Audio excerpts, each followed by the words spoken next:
Hola, ¿qué tal? Muy buenas noches. Bienvenidos una semana más al programa decano de la información de cofradías y hermandades de la Semana Santa de Málaga, aquí en Guión. Todavía hay cositas muy interesantes que comentar.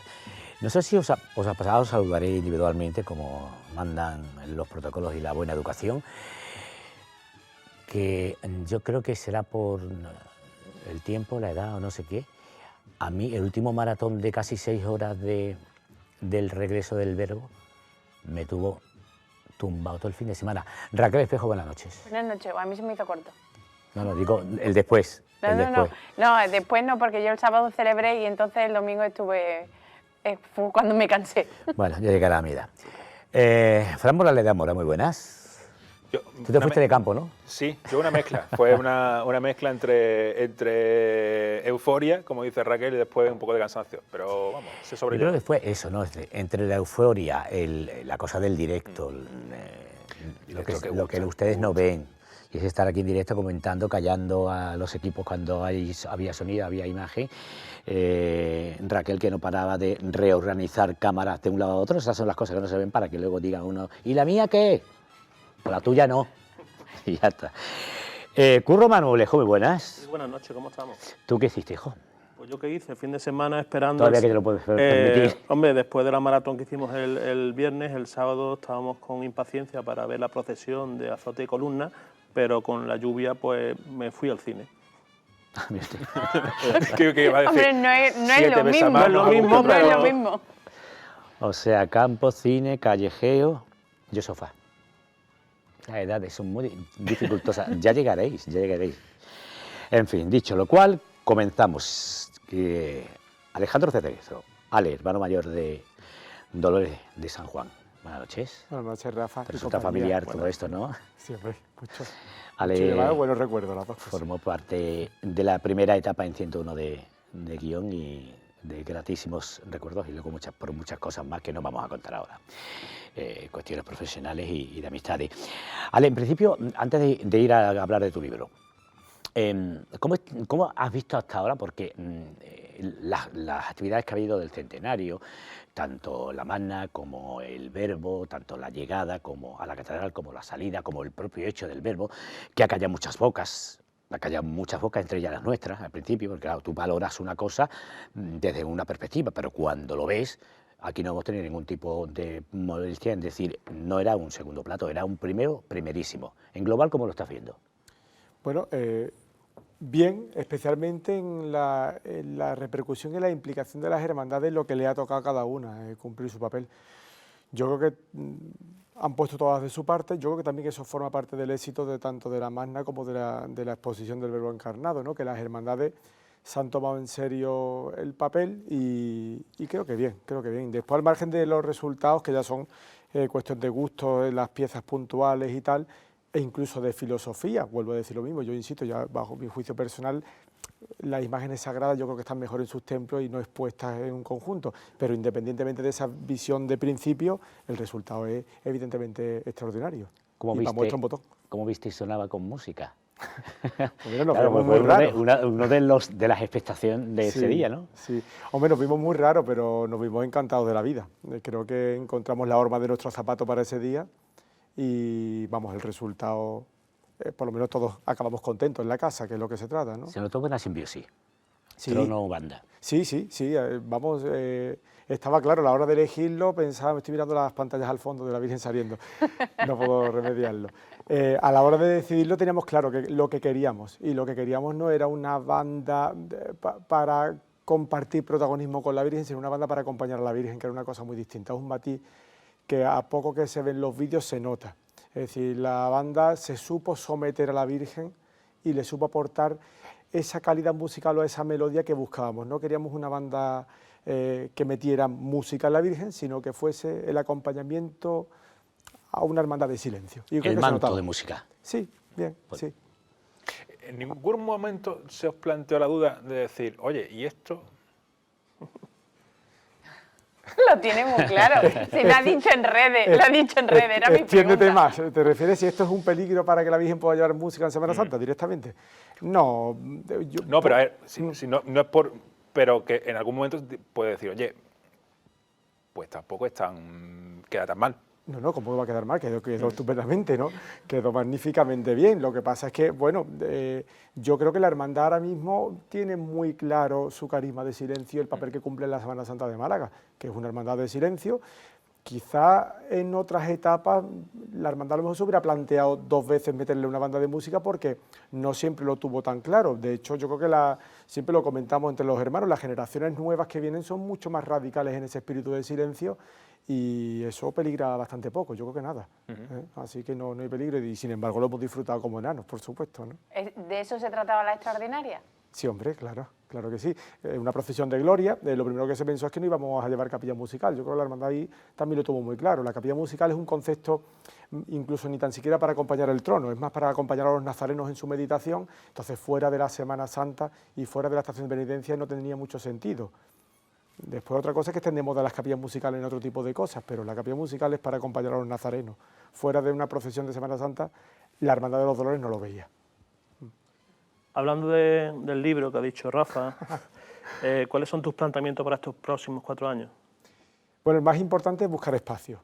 Una hermandad muy justita de espacio, la Casa Hermandad Es pequeñita. es pequeñita y gracias a Dios no tenemos el patrimonio que teníamos en el 93, que fue cuando se inauguró la Casa Hermandad. Sí, sí. Hay un trono muy bonito del Cristo que lo tenemos en un almacén y la idea es buscar eso y también facilitar un poco la convivencia de los hermanos, aunque sean las épocas de temporada alta, saber el reparto de túnicas y tal, que ahora mismo, bueno, conocéis creo que todos la torre hermandad que tenemos, ¿no? Una casa hermandad que es casi una torre en la que hasta para el reparto de túnicas y no es una hermandad numerosa, se montan unas colas, la verdad es tremenda. Entonces uno de los objetivos es buscar un espacio que pasa más por ampliar el que tenemos o por buscar ampliaciones que por construir algo.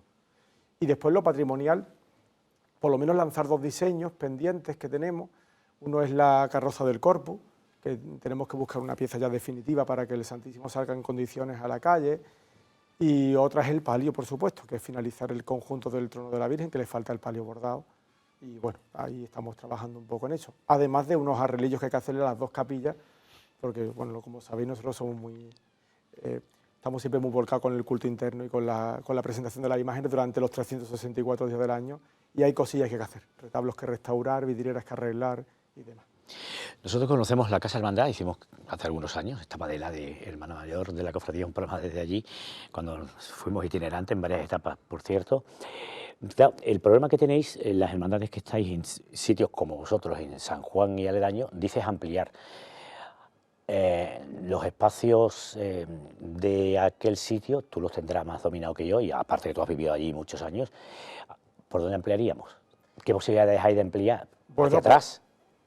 Bueno, se va a intentar negociar por atrás y por los laterales. Laterales. A ver si hay alguna posibilidad de ampliar un poco el local, porque construir, es que tenemos un problema también de concepto. La hermandad se siente muy de la parroquia y muy de San Juan. Entonces, eso de irse no lo planteamos desde ningún sitio. Pero eso tiene un sitio donde tener, por ejemplo, el patrimonio que tenéis ahora, el trono. Claro, especialmente el trono del Cristo. El trono del Cristo es una joya que tenéis que exponerla. O sea, el trono de la Virgen lo tenéis como medio desmontado. Bueno, está montadito, pero vamos, de aquella manera. Pero el Cristo, que es una joya reciente, eso es digno de ver y que esté expuesto. Lo merece. O sea, En fin, a ver. Y grupo joven, los que vienen empujando por detrás, porque nos has comentado fuera de cámara que tú has presentado candidatura para 4 años. Sí, y punto. Y que quieres que esa gente que viene detrás tuya, esas nuevas generaciones, tomen el camino. Totalmente. La hermandad tenía un problema, el único problema que yo creo que tiene, porque la hermandad no es una hermandad ni de peleas internas, ni de follones, la verdad es que no los tiene. Es decir, eso sí, tiene muchísimas divergencias, porque es una hermandad muy filosófica, que yo en la escuela de Atenas nos ponemos a reunirnos, estamos todo el día discutiendo sobre todo, ¿no? Pero no hay un mal de fondo, ni hay ninguna división, pero sí hay un problema que era el cambio generacional. Es decir, pero no hablo de generaciones por edad, sino por tiempo trabajando para la cofradía, ¿no? Es decir, las mismas personas durante mucho tiempo me voy a incluir, estado gobernando, y hay muchos hermanos pues, que todavía no tienen experiencia de responsabilidad en la cofradía. Y entendíamos que eso era fundamental. Llevamos, de hecho, 2 periodos electorales en que no se presentaba ningún candidato a hermano mayor, precisamente por eso, no por el vértigo a la hora de asumir la responsabilidad. Y entonces uno de los objetivos era, apareció mi figura como un candidato de consenso o de puente entre los miembros que durante toda la vida han estado gobernando la hermandad y estas nuevas generaciones de hermanos que tienen que empezar a asumir y acostumbrarse a a conocer la cofradía y a no tenerle miedo a gobernar una hermandad que además, gracias a Dios, va sola, gracias a su grueso de hermanos y a por lo claro que lo tiene, ¿no? Y si dices que hay tanto consenso, ¿qué miedo tienen entonces esos jóvenes a asumir una responsabilidad cuando saben que los mayores están detrás ahí empujando? Bueno, pues porque es una hermandad muy exigente, tremendamente exigente. Es decir, la tensión a la que nos sometemos cada vez que tenemos que hacer algo, es verdad que requiere una pasta especial, eso es cierto. Y lo notamos en la Magna y lo notamos en otras muchas cosas que hacemos. ¿Por la meticulosidad? Sí, claro, sin duda. Somos muy especiales. Así somos, ¿no? Es decir, Sí, cada uno sí. tiene su peculiaridad y así somos de trabajosos. Desde luego, todos también nos hacemos hermanos enamorados de esa forma de ser y de ese estilo, ¿eh? Eso también está claro. Recientemente, José Luis Pérez Cerón, en el repaso que está haciendo a 100 personajes o algo así del centenario, os colocaba a un grupo de amigos, que fue los que creasteis el Cabildo, como una de las personalidades destacadas. Eso que en un momento empezó con un proyecto, hoy en día tenéis dos hermanos mayores, uno en una hermandad de pasión como tú y otro en una hermandad de gloria como es Juan Navarro, que está en la Pastora, bueno, aparte de Marta Jiménez, que también está en tu equipo. Esa filosofía que vosotros teníais en el Cabildo inicial, que es un poco lo que venía a reflejar José Luis, que disteis como una vuelta de tuerca, un nuevo aire a la Semana Santa. ¿Sentís esa presión a la hora de ahora que estáis en el mando?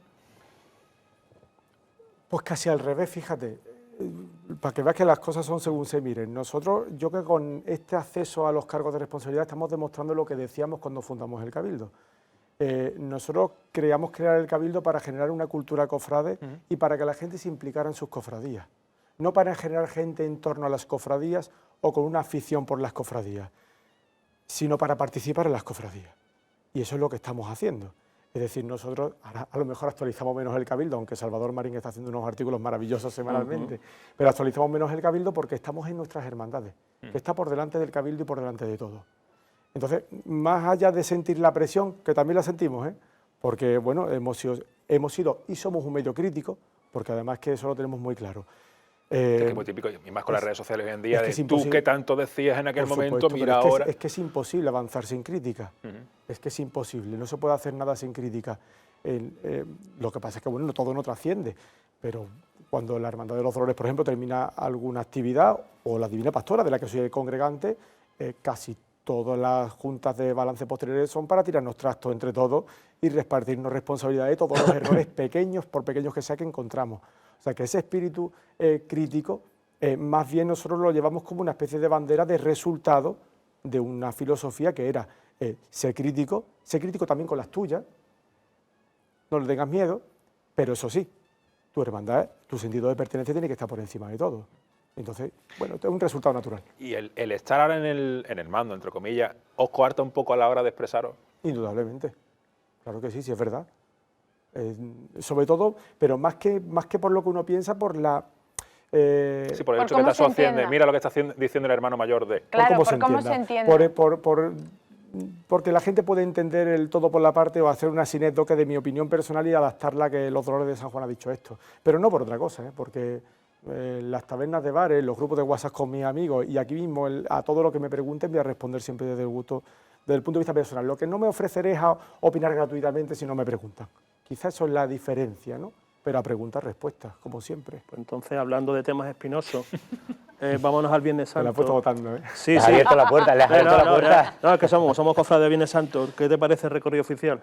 Sobre todo para las cofradías del Viernes Santo. Nefasto, pero para toda la Semana Santa. Sí, sí. Vamos, de hecho... Para vosotros, por ejemplo, el tema de los bares cuando volvéis, lo de los bares es algo increíble. Una pesadilla. Eso es un parque temático de terrazas.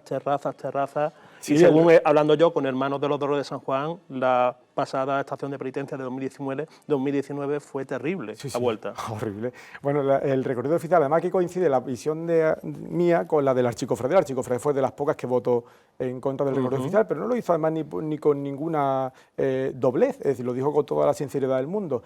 La hermandad tiene una filosofía en la calle, que es la de estar el menor tiempo posible en la calle, o el justo y necesario para establecer su estación de penitencia y desde luego no para dar rodeos. Claro. Es decir, la cofradía tiene una filosofía que se basa en ir directos a recorrido oficial, pertenecemos a la agrupación a mucha honra, catedral y volvernos para casa. Y desde luego eso digamos, colisiona con el recorrido oficial que tenemos, que nos obliga a bajar hasta Catedrario, volvernos casi a las Hermanas de la Cruz de donde veníamos 2 horas antes, volver a pasar por la Alameda principal, subir para la Catedral, encima pasar por la Catedral como si fuera un toca y sal, en fin, perder toda la filosofía y después además encontrarnos en el parque temático de terrazas que tenemos en la ciudad y además con 7 cofradías que están pasando por el centro en ese momento y nuestro regreso natural, que no puede ser otro que tira por medio del centro. O sea, el recorrido oficial no puede ser peor para los intereses de la archicofradía. Ale, ¿se puede cambiar algo cara a 2022? Claro, porque se ha dicho en varias oportunidades, y aquí también el presidente y miembros de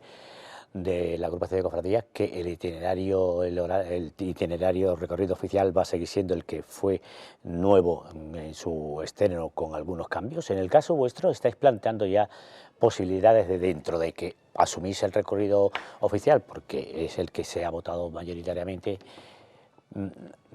esos déficits que encontrasteis en el primer año, ¿se puede paliar alguno? No. Es Claro y conciso. Lamento ser muy pesimista, pero es que nuestro problema está, el de los dolores de San Juan, en la filosofía del trazado del recorrido. Y eso significa cambiar el recorrido oficial. Es que no se trata de una vallita, de un balcón, de un foco. Es que estamos hablando de que la hermandad, insisto, comienza en la Plaza de la Constitución, termina, a la mitad del camino está casi más cerca de San Juan que cuando entró, y después al salir de la catedral se encuentra con 7 cofradías que están ocupando el centro y que es el camino natural a San Juan, es el que es. No culpamos a las hermandades, pero el recorrido oficial que tenemos es el resultado de las 41 votaciones de cofradía, que salió, por cierto, muy mayoritariamente a favor y la hermandad lo asume con total lealtad. Las que tienen que plantearse eso son las que votaron que sí y después se arrepintieron. Eso ya es otra cuestión. Tú conoces esto cómo va, luego seguimos contigo. Sí, claro. De otra forma, vas a reconocer mucho quién está al otro lado del telefónico. Fari de la Peña, buenas noches. A todos. Buenas noches a mi hermano mayor también. Aquí tienes. Qué bien habla el niño este, ¿eh? Pues sí, yo lo estaba oyendo y digo, bueno, yo no sé para qué me llaman de esta casa de 101 a la que tanto aprecio, para qué me llaman si ya sale el hermano mayor diciendo lo que pensamos mucho de los archicofrades de los Dolores y lo que ya manifestó, como él bien ha recordado, la archicofradía en su conjunto oficialmente respecto al recorrido oficial y me imagino que a otros aspectos. Fari, de todas formas, aprovechamos tu venida aquí porque han salido números, han salido balances y aunque el día 22 dedicaremos un programa especial dedicado al Verbo, que ha sido una exposición, una parte integrante dentro del centenario con un éxito apabullante en todos los conceptos, en el orden, en las formas, en la gente que han participado, en cómo se han volcado las cofradías, etcétera. ¿Qué balance, tú que eres uno de los miembros que han estado organizando y coordinando todo esto, cómo ha sido para vosotros este evento que en principio estaba como desconocido y que ha callado después muchas bocas? Pues para la comisión expositiva, que es como se llama, el área expositiva del centenario, a la cual tengo el honor de haber pertenecido y seguir perteneciendo, bueno, hasta que rematemos, si Dios quiere, la faena, pues ha sido una experiencia positiva al 100%. Y lo ha sido desde los inicios. Nosotros creíamos mucho en este proyecto y estábamos convencidos que era una apuesta que venía a sumar por original y por el propio sentido de la propuesta, no era reunirnos en torno a las imágenes devocionales más allá de la cuestión artística, sin olvidarla, pero es que, como yo suelo decir y lo he tenido oportunidad de repetirlo últimamente en varias ocasiones, trabajar para la Semana Santa, trabajar para las hermandades es una delicia, porque recibe uno siempre mucho más de lo que da. Y el haber recibido, en primer lugar, la confianza de la agrupación, en segundo lugar, importantísimo, la confianza de las hermandades. Estábamos hablando, aquí ya no hablábamos de una bambalina o de un frente de un trono, estábamos pidiéndole que nos confiaran a sus titulares, y eso no podemos olvidarlo, somos cofrades y sabemos lo que significa. Entonces, ese agradecimiento a las hermandades por habernos dejado con total y absoluta confianza a sus titulares para llevarlos a la catedral y extenderlos. Y después, por supuesto, la acogida que ha tenido en la ciudad, como se suele decir, de crítica y público, pues estamos más que satisfechos. Creemos que el proyecto ha cumplido expectativas, pues totalmente. De todas formas, estamos en una sociedad que, desgraciadamente, pues, se mide por cifras, por números, por cuotas y todas estas cosas. Ciertamente, al margen del hecho impactante de ver en la catedral las imágenes y cómo se han puesto, además, con un atrevimiento por parte de la organización y de la agrupación de cofradía digno de elogio, están las cifras, y que las cifras hablan de que están mucho más allá de algunas exposiciones muy punteras de otros espacios expositivos de la ciudad, y eso, hombre, al final referente a un trabajo.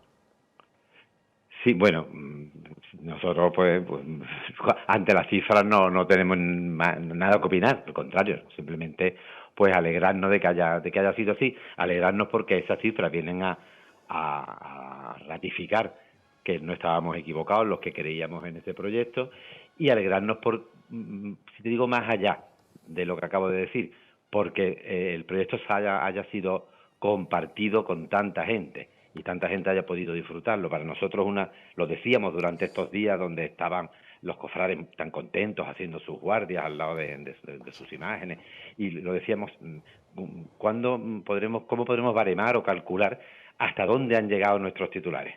¿Hasta dónde han llegado una foto en el móvil de cualquiera de la Virgen del Rocío, del Cristo del Amor, o de sus cautivos, de todo lo que han estado? ¿Hasta dónde? Porque hoy día todos sabemos que echamos mano del móvil rapidísimamente para llevarnos el testimonio a donde sea, tantísimo turista, y después, por supuesto, porque no se puede olvidar que esto no estaba enfocado tanto al turismo, que el turismo va siempre a la catedral porque es el monumento más visitado de la ciudad, sino enfocado a la ciudad.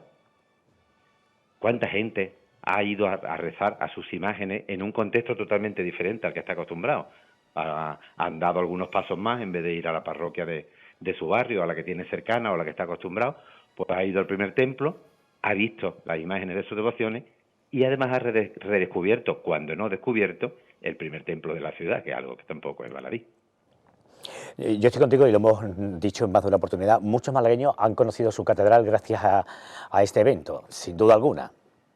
Esto ocurrió también en esa cuaresma rara en la que, guardando las distancias, última cuaresma, fuimos a los templos, a las casas hermandad. Muchos malagueños conocieron por primera vez determinados templos y que habían casas hermandad. Lo que demuestra que las cofradías son un vehículo mucho más útil y mucho más importante de lo que a priori se cree. Las cofradías llegan a un amplísimo espectro de la sociedad porque están implicadas en ella por muy distintos motivos, y bueno, pues es un lenguaje vehicular para hacerle llevar la devoción, la historia, el arte, la antropología, todo lo que las conforma. Fali, sabes que aquí se te tiene mucho cariño. ¿Tú cómo estás? ¿Tú cómo te encuentras?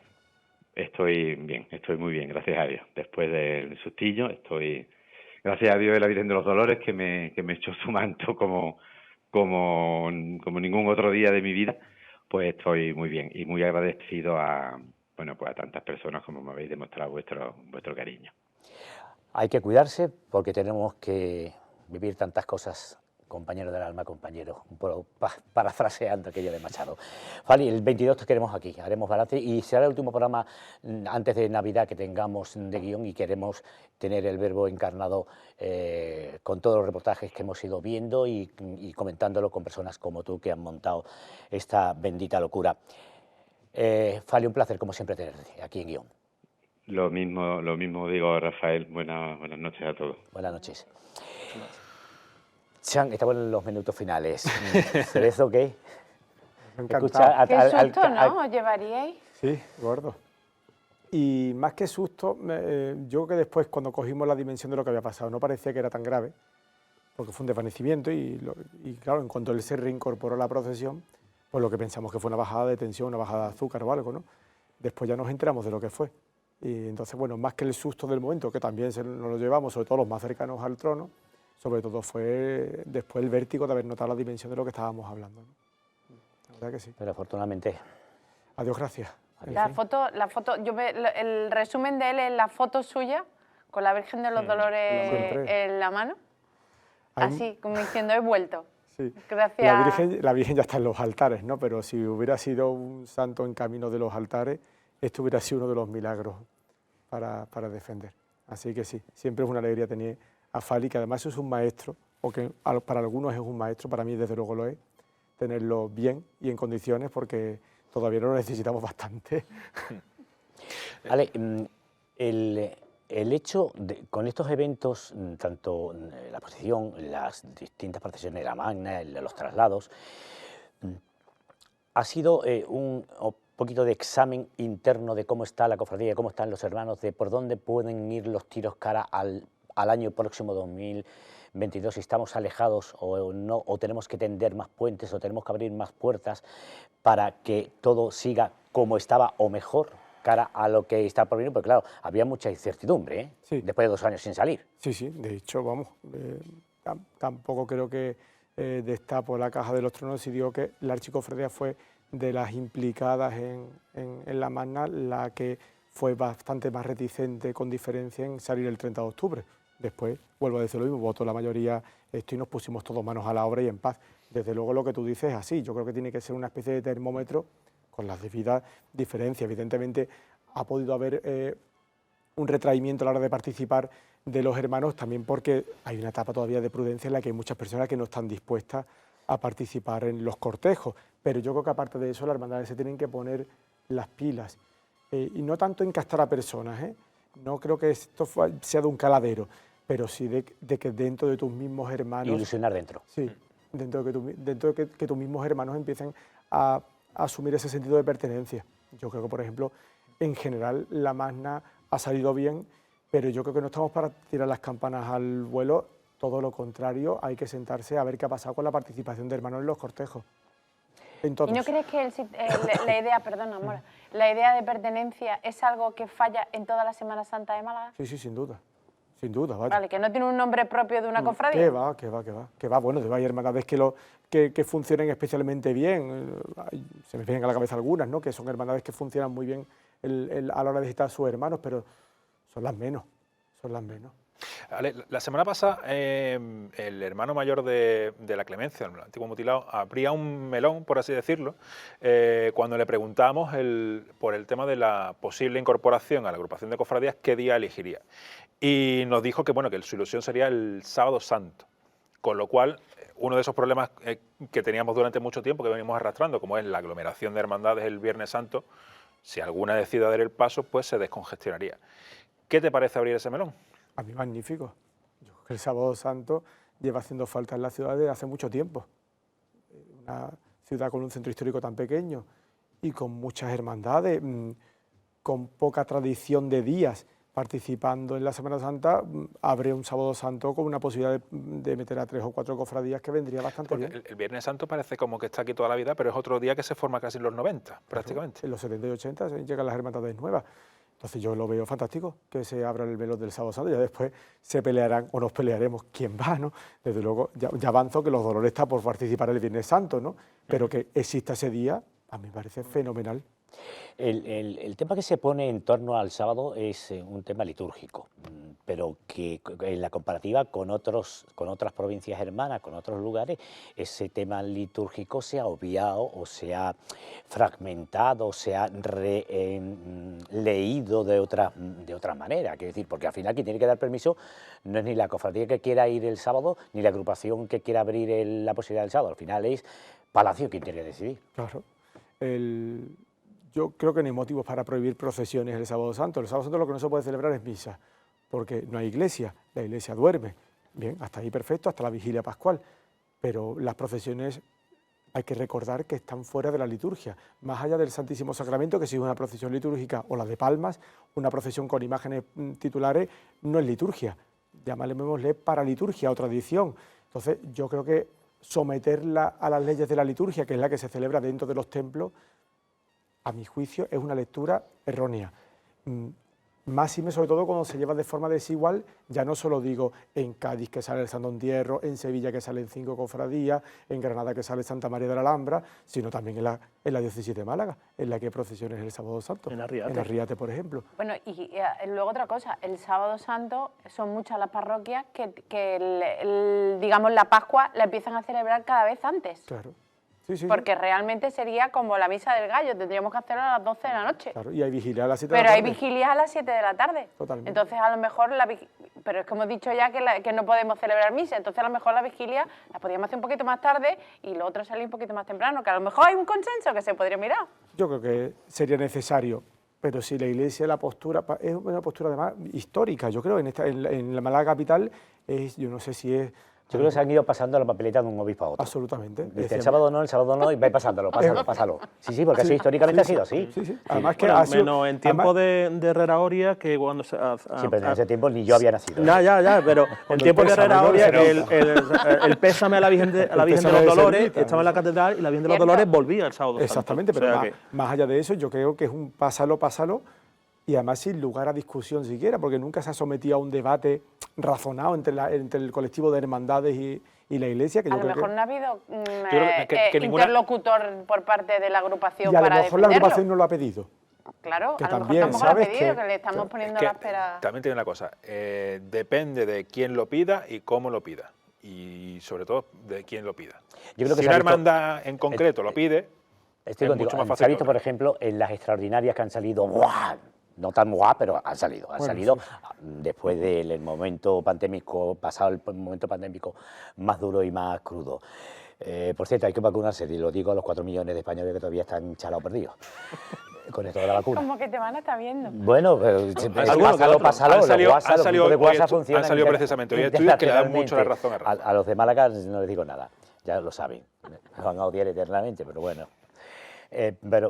Ciertamente depende, yo creo que depende, porque creíamos que después del momento pandémico, conociendo la casa, esta no, aquella, y esta también, pero aquella, no se iba a abrir tanto la cosa y se ha abierto más de lo que esperábamos. Mucho más.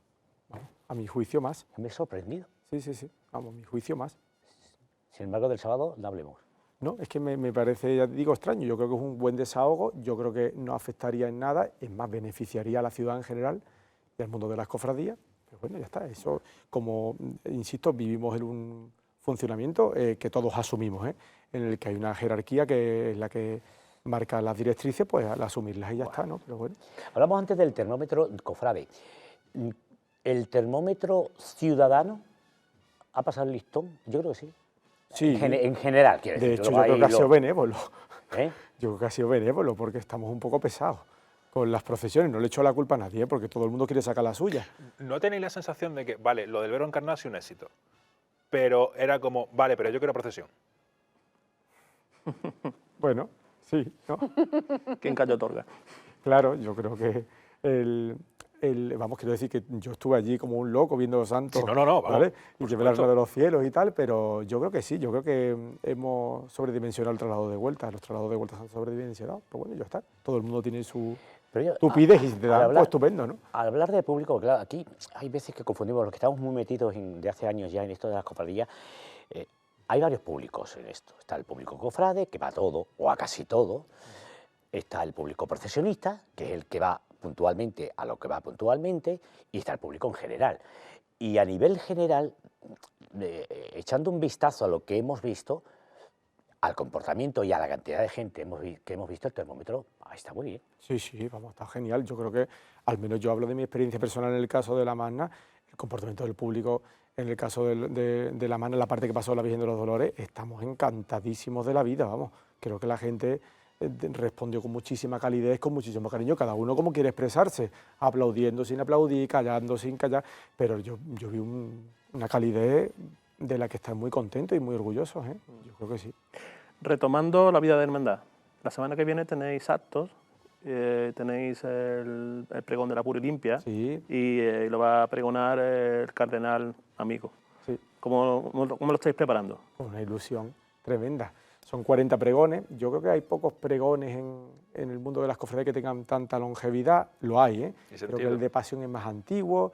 No sé si el de Salida de la Sentencia, pero bueno, hay 2 o 3 pregones. Pero un pregón fuera de Cuaresma que dure ya 40 ediciones me parece que es para celebrarlo y para festejarlo. Entonces decidimos que fuese el cardenal Amico Vallejo quien diese el pregón. Él aceptó encantado, así que estamos en una nube. En una nube porque, hombre, un pregonero de Postingui es una garantía, ¿no? Pero tenéis un lío de Montepío en el sentido de el protocolo civil por un lado, protocolo religioso por otro.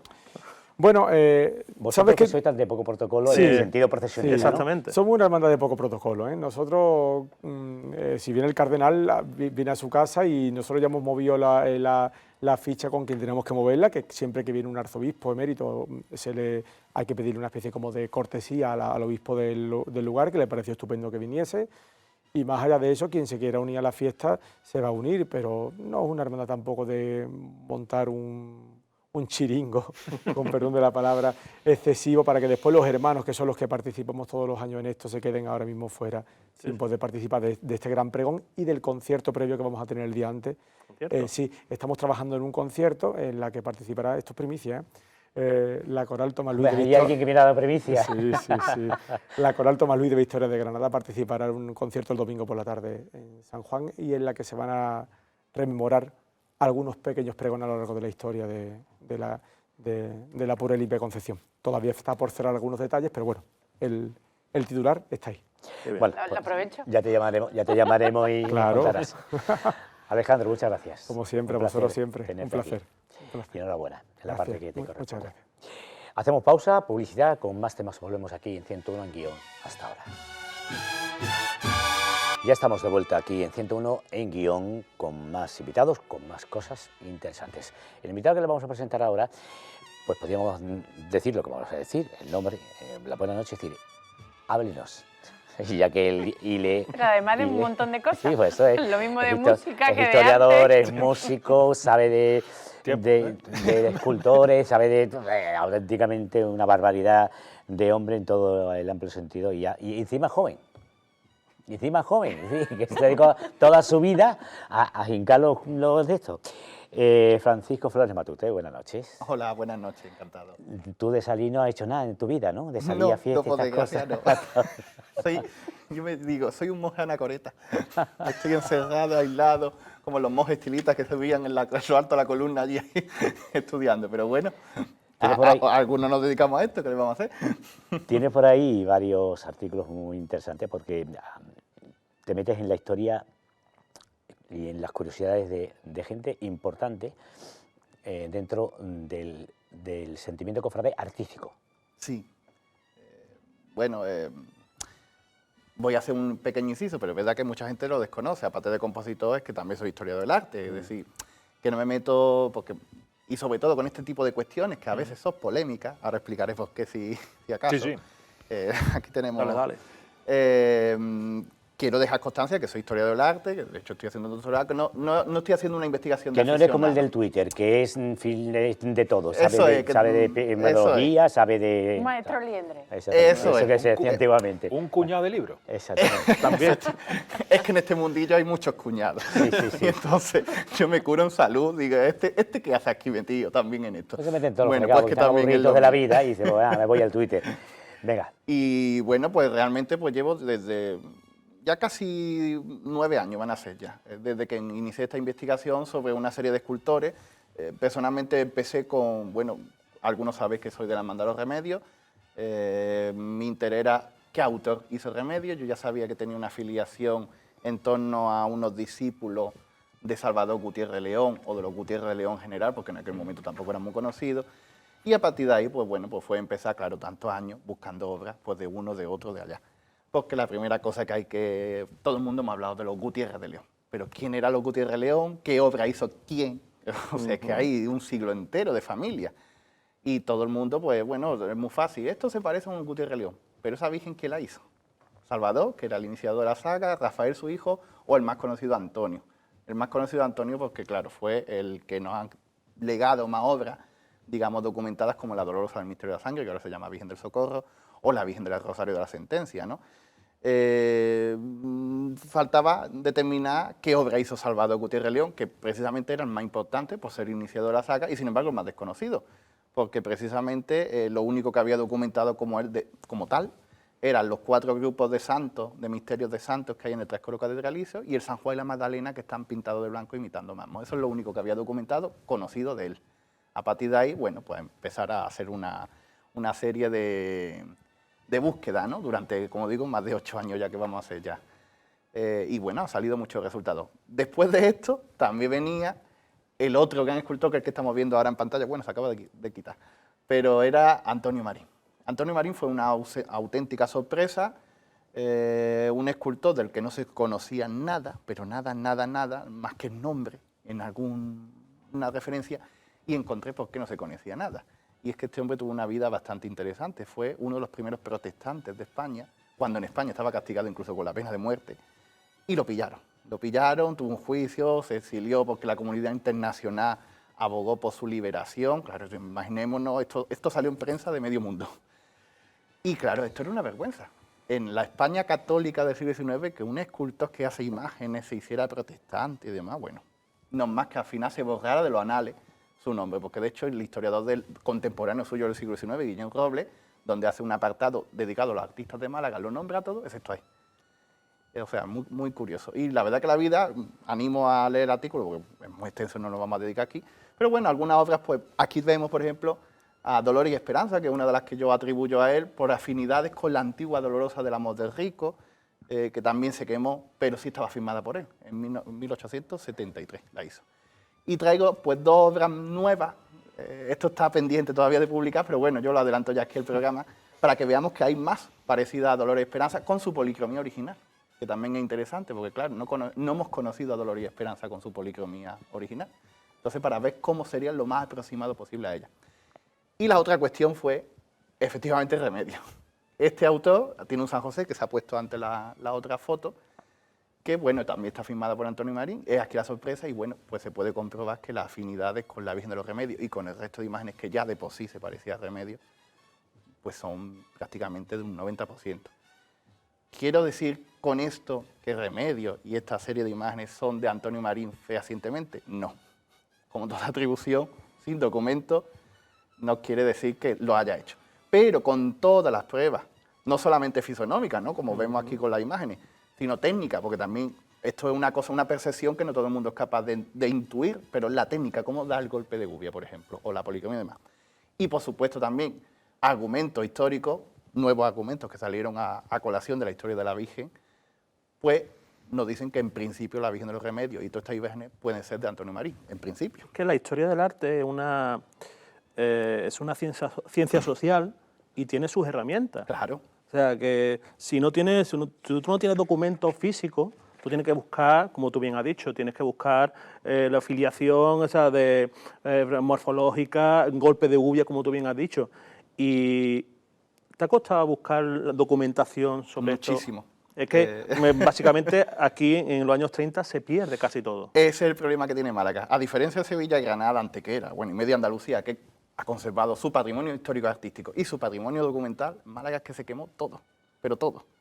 Y encima tenemos una pega más, y es que los escultores del 19 no firman.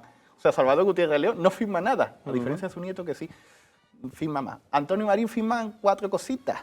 Los otros escultores que también descubrí, que ahora hablaremos, los Gutiérrez Muñiz Toro, no firman nada. O sea, encima tenemos ese problema. Después de documentos no hay nada. De todas formas, también es verdad que hay un problema con respecto a la historia del arte, que la gente se cree que hace falta el documento para todo. Es decir, el documento es la prueba. A veces aparece un documento y alguien lo mal relaciona con una imagen en concreto. Me ha pasado la investigación sobre Salvador Gutiérrez León, porque a lo mejor es historiador, pero no es experto en arte. ¿Y qué es lo que pasa? Dice, bueno, pues este documento que existe hace referencia a este Cristo que está en la iglesia X, y es mentira. ¿Por qué? Porque usted no tiene ni idea de saber si ese es el estilo que se corresponde con lo que habla el documento. Es decir, si el documento habla de un escultor del siglo XVIII y el estilo de la escultura no corresponde con el estilo del siglo XVIII en general, pues no puede ser ese Cristo. Entonces, a veces nos creemos que el documento es la verdad absoluta, lo digo también porque, bueno, me he topado con este tipo de cosas, y el documento no es la verdad absoluta, sino documento y ojo experto.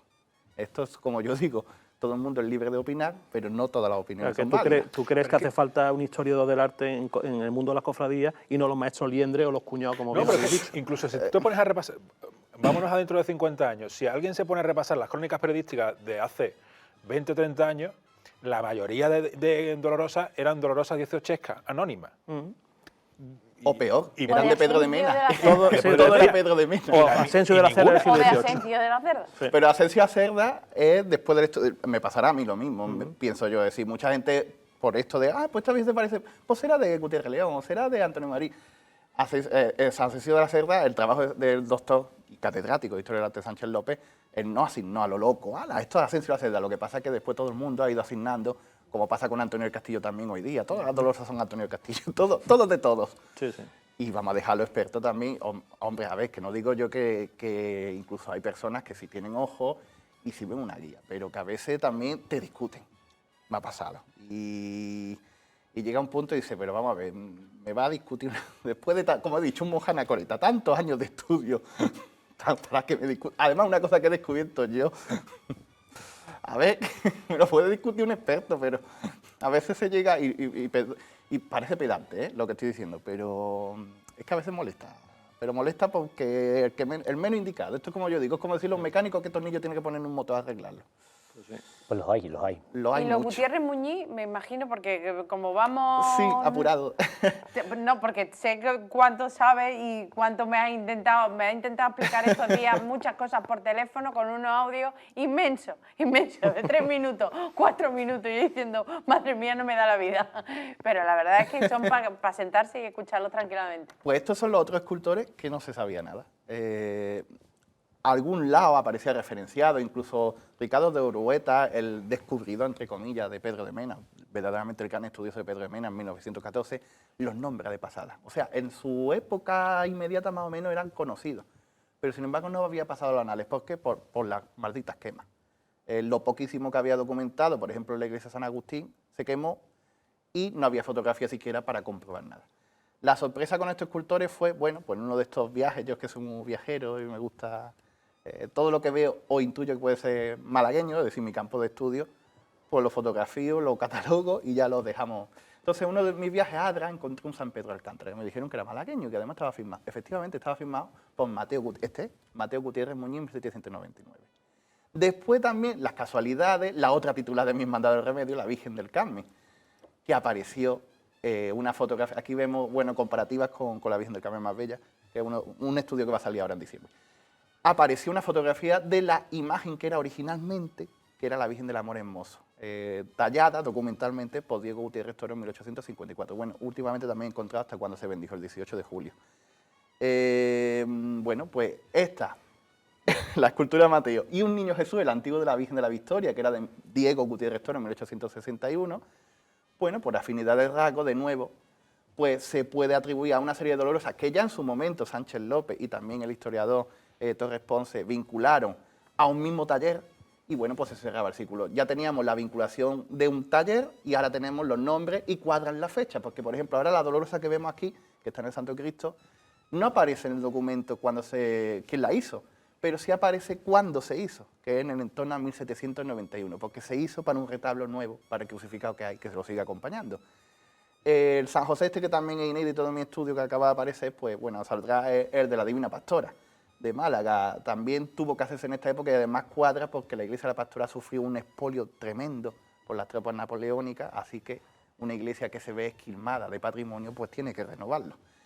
Y la otra imagen que hemos visto, que esta es interesante porque, según Guillermo Robles, Mateo Gutiérrez Muñiz fue discípulo de José Medina Anaya. José Medina Anaya, junto con Fernando Ortiz, el escultor del siglo XVIII más importante que hay en Málaga, pero a diferencia de Fernando Ortiz, no ha tenido unos estudios muy profundos, entonces hace falta un conocimiento más.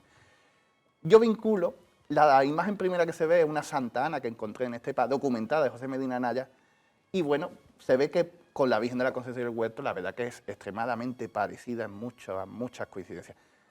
Es ahí la relación maestro-discípulo. ¿Por qué la Concepción del Huerto no puede ser en principio a lo mejor una obra de José Medina Anaya, que también es otra de las cuestiones que podíamos preguntarnos si se parece tanto? Porque José Medina Anaya en estos momentos, en estos años, estaba en Jaén trabajando y que por otro lado las pocas dolorosas que hay de José Medina Anaya documentadas no se parecen a la concepción. Esto quiere decir que, por tanto, el discípulo, Mateo Gutiérrez, coge una serie de obras paradigmáticas o modos de hacer que tenía aprehendidos en el taller de su maestro José Miguel de Anaya, y él los va extrapolando a su obra y evolucionando, claro, esto como todo. Ahora saldrá el artículo en la revista de Historia del Arte de la Universidad de Córdoba y se podrá leer más, porque he encontrado nuevos documentos, nuevos datos, por ejemplo, Tu Cristo de la Veracruz, los angelitos de la peana que aparece en la famosa fotografía en blanco y negro, la litografía, lo hizo él, documentado en 1831. Entonces, bueno, van apareciendo la Virgen de Samarrilla, la antigua, ya está documentada en 1792, no aparece el nombre, pero sí la fecha que cuadra. Y en estos momentos los únicos escultores que hay es o Mateo Gutiérrez Muñiz o Salvador Gutiérrez León, que era muy joven, no podía hacer, o Francisco de Paula Gómez Valdivieso, del que no hay apenas fotografía, pero por lo poquísimo que hay, no coincide estilísticamente. Entonces, pues descarte tiene que ser este. Y aquí tenemos ya, voy a ir hablando rápido, pero que son tantos escultores, Salvador Gutiérrez León, el gran desaparecido. Todo el mundo tenemos en la boca los Gutiérrez León, sin embargo, como decía, 4 obras documentadas. Pero en mi viaje y demás, yo ya iba viendo, esto tiene que ser los Gutiérrez León. Ahora quedaba determinar qué obra hizo quién. O sea, esta Virgen la hizo verdaderamente Salvador, Rafael o Antonio. Claro, no ha salido, está pendiente de salir en próximo estudio, pero la obra de Antonio Gutiérrez León ya puedo, y de ahí la diferenciación, afirmar que no tiene nada que ver, por ejemplo, Samarrilla, que se había atribuido a Antonio Gutiérrez León. No puede ser. No puede ser. Primero porque aquí vemos las obras que sí están documentadas de él, que son extremadamente parecidas. La Dolorosa, que aunque está tocada de policromía, la que se ve pegada a Samarrilla, está documentada en 1828. Y después es que el estilo de Antonio Gutiérrez León, que es lo que he encontrado, otra cantidad ingente de imágenes documentadas, este sí firma, casi todo. No todo, pero casi todo. Determina que su estilo es puramente academicista. Esto es, para que lo entendamos.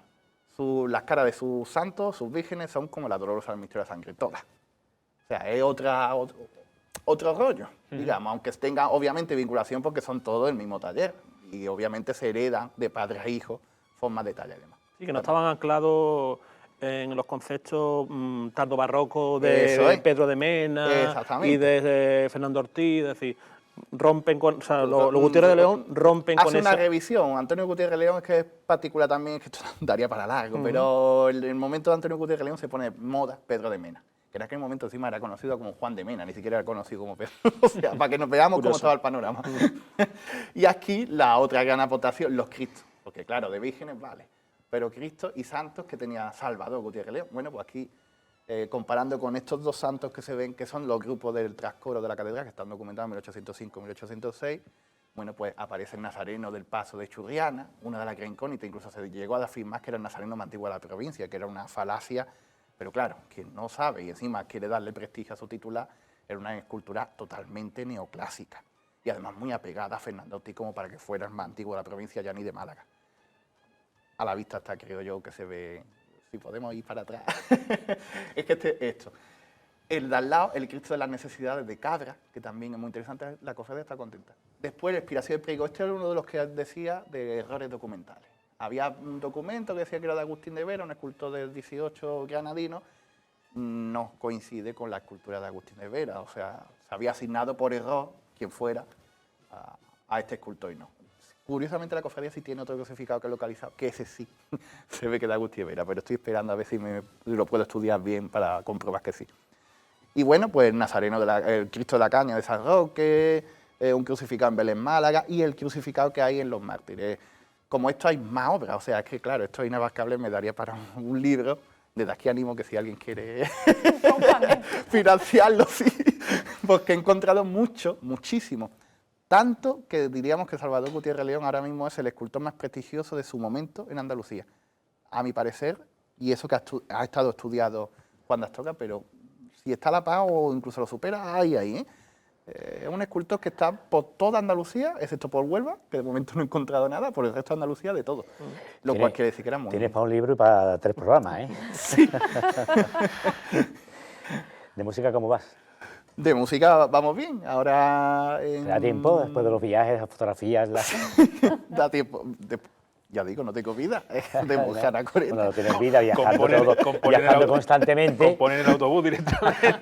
Pues casi, Casi. porque quien me conoce dice, ¿este qué hace en la calle cantando? Porque yo estoy tatareando todo el rato, pero es que el tarareo es que estoy componiendo, se me viene la música y no lo puedo evitar, no doy musiquera, así que también esto como ya. Ahora en la Virgen de la O se va a estrenar la marcha que hice para el cincuentenario, y estoy pendiente a ver si las que se quedaron con la pandemia, que se habían compuesto para efeméride, como la de la Virgen de la Concepción o la Soledad de Mena, pues se puedan ir estrenando ya. Y bueno, tengo algunos encargos también. Ahora en la Cofradía de Soledad San Pablo salió con una pieza capilla, en la mini magna, como yo le digo, de los... bueno, no sé ni cómo llamarlo Vía Cruz, sino traslado. Y... No te enfangues que aquí te reparten rápido. No, hombre, a ver, una mini magna, pero yo no lo digo despectivo. Ya, Sí, ¿no? a mí Nosotros no Lo ha subido. hacemos las cosas peyorativamente y nos las achacan. Lo ha subido de categoría, ¿no? Nada de traslado, minimagna, venga. Y no pasa nada. Así, al fin y al cabo, para eso están las imágenes, para evangelizar públicamente. Bienvenidos sean todas las procesiones. Para parecer este está haciendo apología de calle, pero a veces queremos ser más papistas que el Papa también. ¿Y para qué? Si para eso están las cofradías, para el culto, pero el culto interno y el externo también. No pasa nada si se sale de una manera, vamos a decir, bien, a nuestro gusto, como si salen en el trono grande, son andas todos. ¿Y para cuándo veremos al Cristo de la Salud en la calle? Porque tú estás muy metido. Precisamente, yo después de decir lo de Santo a la calle, Santo Cristo no me vaya a pillar. No por nada. Primero porque, bueno, tiene un proceso, como ya os comenté en aquel momento. Marcha, pero las cosas de Palacio van muy despacio, pero bueno, va marchando. ¿Qué vas a contar tú? Ya en la primera parte hemos tenido cosas. Vamos marchando. Y nuestro objetivo, obviamente, no es sacarlo a la calle, culto interno. ¿Por qué? Porque primero, es verdad, eso sí lo tenemos muy claro, los pilares fundamentales del culto interno. No se puede salir a la calle con 4 gatos, y menos un patrón de la ciudad, los 4 gatos que somos. Yo personalmente lo veo mal.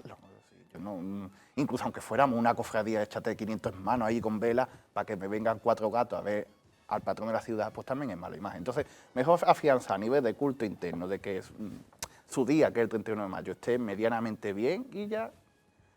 Dios provee. Si Dios de 20 años, 30 años, el pueblo de Málaga dice, queremos el Santo Cristo en la calle. Bueno, pues se podrán plantear cosas, pero no sale a lo loco, claro. Hablabas de estreno, en 2022 será año de muchos estrenos, porque se han quedado muchas cosas por estrenar, pasado, no solamente de música, sino de otros elementos por parte de Cofradía, así que estaremos expectantes, primero porque Cofradía a la calle, en Semana Santa, y después porque vamos a ver muchos estrenos, más las cosas que se están haciendo ahora. ¿Te instamos a otro programa? U otros programas. Yo lo que queráis, aquí estoy disponible. ¿Lo pisamos? Sí. Una vez al mes. Una vez al mes. Vamos a tener que hacer reportajes por entrega, igual que hemos hecho con el Globo Cantado. Claro. Veis, niños y niñas, por eso hay que dejar el Twitter e informarse de la fuente fidedigna. Pues hacemos caso a lo que dice el Twitter, así no van las cosas. Dicho lo cual, pausa, publicidad y volvemos enseguida aquí en 101 en Guión. Hasta ahora. Ya estamos de vuelta con todos ustedes aquí en Guión, el programa decano de la información de Semana Santa, de cofradías y hermandades. Me han dado un mal rato porque entre que va el bloque de publicidad y tal, aquí los compañeros me hablan. Dicen que me van a odiar en Twitter. Menuda alegría me estás dando. Menuda alegría me estás dando. Así no salimos pipo hoy, ¿eh? Yo es que perdí ya toda la confianza en algunos seres humanos del Twitter. En fin, dicho lo cual, hay vida más allá de eso, ¿eh? Sí, Ya, por ya, supuesto. no, pero Hay sí, gente mejor que no, eso. hay gente que no. No, pero sí, el problema no son los seres humanos de Twitter, el problema es que algunos son de carne y hueso y los has tenido aquí en la mesa. Incluso. Sí. Y el cuñadismo, Twitter. Ay, señor. Vámonos. Venga, sí. Venga. Menos mal que a mí me ha Tíralo. pillado muy mayo esto. Ay. Vamos con el verbo encarnado, Federico Miró. Buenas noches. Buenas noches. Esto no iba contigo, ¿eh? Esto iba para lo que iba. ¿Vemos y ahora hablamos? Venga. Pues vemos, Raquel, ¿no? Sí, tenemos un reportaje de nuestro compañero Rubén y la peana de Federico Miró que la ha hecho para nuestro padre de la Puente.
Me voy directamente. Federico, ¿cómo te salió esa belleza tan elegante de peana para el señor de la Puente?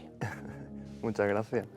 Pues bueno, cuando me encargaron el trabajo, lo primero que hice fue profundizar un poco en la cofradía, centrarme en el Señor de la Puente, recopilar información, fotografías, aunque bueno, yo ya lo conocía, pero necesitaba un poco ahondar más sobre el Cristo. Y vi que la túnica de Teresa de la Linde era la más antigua o de las más antiguas que se procesionan en la Semana Santa. Y para mí eso es un punto muy importante porque yo siempre trabajo con telas o basándome en tejidos antiguos del Renacimiento, del Barroco, para mis obras contemporáneas. Y esto fue un punto de inflexión y pensé en trabajar directamente con la túnica del Cristo. Y bueno, a partir de ahí me basé un poco en el bordado, cogí algunos detalles del bordado para yo hacer mi propia composición y plasmarlo en la peana. Quería hacer algo también sencillo, tema formal y en color, para no quitarle importancia a lo que realmente es importante, que es el Señor de la Puente. Discreto a la par que elegante, que decían los clásicos, ¿no? De todas formas, es que, porque hay gente que ha dicho que si no es la mejor, es una de las mejores peanas que se han visto en el Verbo. Que una vez, porque claro, una de las cosas buenas que tiene este encargo, y deberían ser así casi todos, es la libertad con la que se te ofrece la obra. Es decir, hazlo con unos parámetros determinados para todos los que intervienen en las diferentes peanas, pero desde esa libertad que tú plasmas y luego, claro, tienes aquello de habla usted, ¿no? Sí, bueno, a mí no me dijeron nada, simplemente el titular que me había tocado, y yo ya a partir de ahí pues fui creando algo adecuado para que quedase bien el Cristo y todo en su conjunto. ¿Hablaste en algún momento con el hermano mayor o con alguien de la cofradía? No, Nada. nada, cero. ¿Y después has podido hablar con ellos? Después no pude ir a la inauguración, que me hubiese gustado conocerlos en persona y tal. Bueno, me han felicitado y tal, pero no he podido. Pues a mí me consta que quieren hablar contigo. ¿Sí? Sí. Bueno, yo Ya te pasaré. Yo encantado. Los teléfonos. Francis, me dijo sí. Sí, claro, Claro. Es normal. No, pues, no has podido venir porque tú resides en Madrid. Sí, ¿no? sí, vivo en Habitualmente. Madrid. He venido aquí para un par de días y ya me vuelvo mañana. ¿Cómo es ese contraste? Porque tu zona de confort, que está tan de moda decirlo, a nivel artístico, desde luego no está para nada pegado a lo que sería la Semana Santa, sino es un tipo de arte más contemporáneo, más... ¿Cómo te tomaste el reto de hacer una peana para un titular de una cofradía de Semana Santa? Pues bueno, yo ya tuve la experiencia de hacer el cartel de estudiantes de este año y ya era otra oportunidad, pero esta vez una peana. Además, iba un poco a ciegas en el sentido de que la peana me llegó a Madrid, me la enviaron, la hice allí. Pero claro, no sabía ni el color que eran estos tonos morados o magentas, tampoco la capilla. Bueno, me dijeron dónde iban a ir, pero tampoco me lo terminaba de imaginar, entonces un poco trabajar así, pero bueno, luego conseguí... Un poco a ciegas, ¿no? Sí, pero bueno, al final yo creo que... Incidiendo en lo que tú estás diciendo, quedó. esta pregunta es una constante en todos los artistas que están viniendo. Los procesos creativos, es decir, tú cuando te plantean hacer la peana, ¿cómo te la planteas? ¿Cuánto tiempo tuviste para hacerla, por ejemplo? Pues bueno, a mí me llamaron en verano, en mediados de verano, y para proponérmelo, y yo tenía una exposición en Madrid en septiembre, entonces iba un poco apurado de tiempo, pregunté, bueno, ¿cuándo tengo que entregar la peana? Miré el calendario un poco a ver qué tamaño tenía, las dimensiones, porque si es demasiado grande era inviable. Y bueno, ahí calculando un poco el calendario, pues al final tuve como... Bueno, me avisaron con mucha antelación, pero dentro de mi propio, pues unas 3 semanas o así tuve para realizar. 3 semanas hacer los 3 paneles, que es lo que es la peana. Sí. Y... ¿Cuánto tiempo sueles tú utilizar en una obra de las tuyas? Pues bueno, depende del tamaño, pero suelo hacer grandes formatos de 2 metros, ahí tardo un mes o así, suelo tardar. ¿Y cómo es? Explícanoslo, porque él antes te lo ha dicho fuera de cámara, el urdimbre. ¿Cómo es? ¿Cómo se hace? Sí. Claro, yo para Sí, realizar... Estudia lo que es eso, ¿no? Para realizar este tipo de obras me baso un poco en el urdimbre, como tú bien has dicho, y como realmente una forma parecida a como ellos cosen y tejen, pero con pintura. Y bueno, primero compongo la imagen en el ordenador, hago un boceto digital y ya lo paso al lienzo. Y a base de capas de pintura pues voy creando esa... Es decir, tu obra es muy matérica. Sí, hay mucha gente que dice tiene un punto escultórico porque ese relieve le da ese volumen a la obra. Si la pudiéramos tocar, tendría relieve. Sí, sí, sí. Es acrílico, líneas de acrílico que cubren todo el lienzo. Un poco a la inversa lo que hace, por ejemplo, Puche, que Puche va pintando y luego lo va después deconstruyendo. Exactamente, va deconstruyendo capas a través del agua. Yo voy añadiendo hasta crear esa especie de textura que recuerda un poco al tejido, a la tela. ¿Cómo porque generalmente la gente, yo qué sé, pues, se dedica a la pintura, a la escultura. ¿Cómo te llega a ti la idea de decir, bueno, quiero que mi forma de expresarme sea a través de creación como de tejido? Pues bueno, fue un poco por error, de casualidad. Yo estaba trabajando con pintura, con barridos de pintura, y quería conseguir una cosa, destapar algunos fondos, pero no lo conseguía. Y en uno de esos errores que no me gustaba el final, pues aparecieron unas pequeñas líneas y vi que eso podía tener posibilidades o recorrido. Y bueno, al principio eran pocas líneas, poco a poco fui desarrollando eso un poco más hasta bueno, llegar a cuadros más complejos. Pero tú eres un pintor figurativo.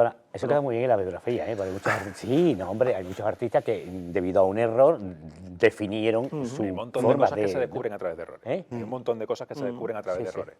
Sí, lo que hay que estar es atento a esos errores Qué bueno. para luego sacarle provecho o desarrollarlo. Oye, los procesos creativos es muy habitual. O sea, tú tienes una idea inicial, vas construyendo, lo mismo el resultado que obtienes, como te pasó, no es lo que tú piensas, pero sí que a lo mejor te da una idea para iniciarte por otro camino. Claro. Es como eso de las musas, que te pillen trabajando, ¿no? Claro, claro.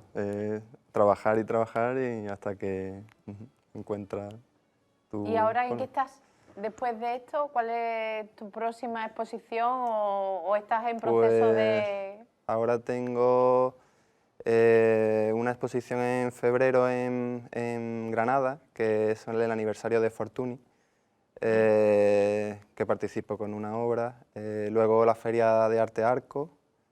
Bueno, en Málaga también el año que viene, aunque todavía no hay fecha concreta, tendré una exposición individual en una galería de aquí, JM. Y bueno, encargos cofrades, pues estoy haciendo el friso para la capilla, para la parroquia del Buen Pastor, que me encargó Rafa. Rafa Pérez Pallares. No Rafa es que es muy de tiene arte. Muy arte contemporáneo. No, Sí, Rafa... es muy moderno, muy moderno. Con lo cual se agradece mucho que la curia haya gente moderna. No, pero es que Tortorio tiene un pelo, o sea, de fuera se lo ha hecho Puche.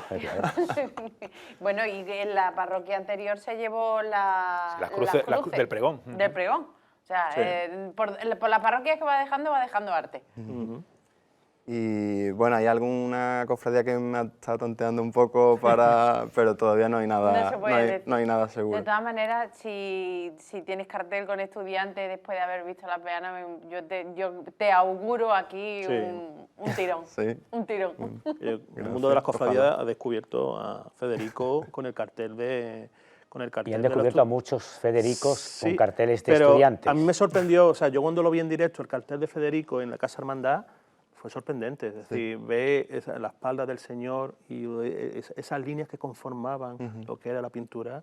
Yo creo que vamos, eso es fantástico. Es que probablemente Estudiantes haya sido o es de las cofradías que Más trae valiente. a los artistas más innovadores, más modernos, Más a la vanguardia. más a la vanguardia y incluso dentro de la parte más rancia de las cofradías, por decirlo de alguna manera, o más tradicional, no se rasgan las vestiduras. Esto a lo mejor te pasa en otra ciudad y a lo mejor tendrías problemas. Tendrías que escuchar Tendría más muchos los Twitter, carros, tendría muchos más los Twitter. carros. Tendrías más Twitter, Claro. pero aquí no No, pero gusta. incluso a niveles generales, mira, este año, por ejemplo, Sevilla, la elección del pintor no es para nada No es cuervo tradicional. tradicional, cuervo. Cuervo. O sea que las cofradías parece ser que están cogiendo un poco más ese. Sí, pero como esa bien línea. dice La Raquel, exposición del Verbo Encarnado no ha sido una cosa. No es un tipo de pintura muy habitual, se han decantado por un, Pero por el un Verbo estilo. Encarnado hay que reconocer que han sido vanguardistas incluso a la hora de escoger los artistas. Esto te pasa en otro sitio y hubiera sido más de lo mismo. Porque Sí, no pero se hubieran atrevido Fíjate la línea, por ejemplo. La ni línea, en el la color, línea es muy, la ni en línea- el color magenta que nos gusta. La línea es muy pop, entre comillas. Después tienes cosas que no tienen nada que ver, como por ejemplo la obra de Federico o incluso el hecho de elegir a Puche para hacer el cautivo. Ahí, lógicamente es arriesgado. Pero mira, ahí está la respuesta, son 130 y pico mil personas. 131.000 creo que he leído y 40.000 malagueños han sido la cifra. Sí, no, ayer lo decíamos en Twitter. La exposición con más visitantes en Málaga fue Sorolla, que eran 161.000 aproximadamente, 162. Y esta puede estar perfectamente la segunda. O así, Pero tuvo más tiempo, la de Mar, Sorolla. sí, bueno, Mar Raiden, por ejemplo, que, bueno, así, para Imaginario Colectivo, la obra más conocida que podemos tener es la portada del disco de Michael Jackson, ¿cómo se llamaba este? Del Dangerous, que estuvo también en el CAC, fueron 100 y poco mil. O sea que estamos hablando de unos niveles de visita bastante considerables. Pero hay una cosa que, Federico, creo que es muy importante y que es histórico, y eso igual pasa o no pasa más tiempo, y es el espacio. Es decir, tener una obra tuya dentro de catedral, al lado de una capilla, esto es inaudito antes, no sabemos si después vendrá, pero ciertamente cuando tú cuentes tus espacios expositivos, decir que es una de tus obras, porque esta es una de tus obras, sin duda alguna, estuvo durante más de 2 meses en la Catedral de Málaga. Sí, No vas a tener muchos sitios expositivos como ese, ¿eh? Es más, además coincidió con mi exposición en Madrid y la gente me preguntaba ¿qué tal va la exposición en Madrid? Y yo, bueno, bien, muy bien, pero encima estoy exponiendo también en la Catedral de Málaga también, que sé que es una cosa que es irrepetible, ¿no? Exponer allí. Bueno, nunca se sabe, nunca se sabe. No te vayas, vamos a ver después, que queda muy bien la foto con todos aquí juntos. Nos vamos a la agenda, ¿no, Ricky? Nos vamos a la agenda de Antequera. Nuestro compañero Antonio Jesús nos ha estado comentando que este fin de semana en Antequera hay poquita cosa. Qué Y raro. no lo podemos creer porque están de descanso. Están cogiendo fuerza para la Inmaculada, seguro. En Archidona, este sábado se presenta el logotipo del centenario de la agrupación de cofradías por su autor, Juan José Jiménez. Será en la parroquia de Santa Ana a las 8 y habrá actuación musical de la Sociedad Filarmónica de Nuestra Señora del Carmen de Saltera. Los actos del Camino del Centenario continuarán este domingo a las 12 en el Auditorio José Luis Miranda con una mesa redonda en torno a las redes sociales en las cofradías, moderada por Francisco Cristofol y con la intervención de Miquel Sainz, Andrea Luque y Aitor López, contando con la actuación musical de Esencia Flamenca. En Campillos también sonarán las marchas procesionales. Será este próximo sábado en la iglesia parroquial de Santa María del Reposo a través de la banda municipal Amantes de la Música dirigida por Abraham Padilla. Durante el concierto se estrenará la recuperación de la marcha Ameya Nay, datada a finales del siglo XIX. Y el domingo tendrá lugar el concierto de Santa Cecilia, donde participarán las bandas de cornetas y tambores Coronación, la agrupación musical Veracruz y la banda municipal Amantes de la Música a partir de las 12 en la Plaza de España. Además, habrá servicio de barra a cargo de la Hermandad Sacramental de San Benito. Pues vamos a terminar, pero yo antes de terminar, Federico, te quiero preguntar, ¿qué de las muchas cosas que te han dicho sobre la peana del Señor de la Puente en el Verbo encarnado en la catedral, cuál te ha hecho sentir más emoción? Uf, pues... Porque han sido muchas, sabemos. Pues... Hace un rato te dijeron aquí algo muy grande. Bueno, yo... o sea, que es muy elegante, que... Lo es. no sé, tampoco... Muchos, sí, me han llegado muchos rumores, opiniones buenas, agradecidas. La que te han dicho aquí un invitado, no lo vamos a decir porque Ya. vamos a descubrir que ahí tampoco es plan de... Ya tenemos bastantes frentes abiertos como para ver unos cuantos más. Es No, le has humilde, dicho- le has es dicho- humilde. le has Es muy dicho- humilde. Muy humilde. Le has dicho que era la mejor peana. Federico, un placer, gracias. Muchas gracias por la invitación. Cuando vengas para acá, nos echa el teléfono y ya charlamos de lo que sea. Vale, Está bien. perfecto. Curro Marmolejo hasta el miércoles. Hasta el miércoles de la semana que viene. Sí, Fran Moraleda Morá hasta el miércoles. Hasta el miércoles que viene. Que hay que esta tarde yo he hecho lo que tú me has dicho, pero me falta incienso para el frío que está haciendo hoy.